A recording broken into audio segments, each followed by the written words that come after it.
Pensiero del giorno, giovedì 13 marzo. Non fermarsi ai difetti del prossimo. Quante volte, tra fratelli che avevano deciso di andare insieme verso Dio, l'unità langue, la nebbia si frappone tra le anime e l'incanto scompare, perché la luce che era sorta tra tutti si spegne lentamente. Questa nebbia è un amare se stessi per se stessi e non per Dio, o il fratello o i fratelli per se stessi e non per Dio.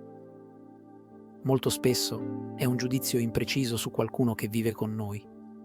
Avevamo detto di voler vedere solo Gesù nel fratello, di amare Gesù nel fratello, ma ora ci viene ricordato che questo fratello ha questo o quel difetto, o ha questa o quella imperfezione.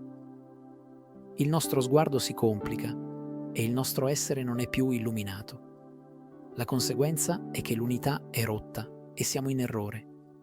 Chi è in errore in quel momento? Io che giudico o il fratello? Io. Allora devo cominciare a vedere le cose con gli occhi di Dio, nella verità.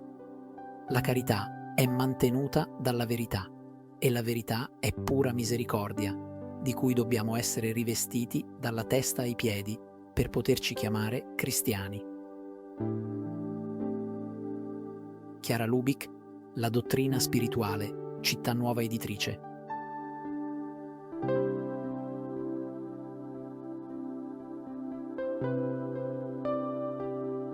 Parola di vita, marzo 2025. Perché guardi la pagliuzza che è nell'occhio del tuo fratello e non ti accorgi della trave che è nel tuo occhio. Luca 6,41.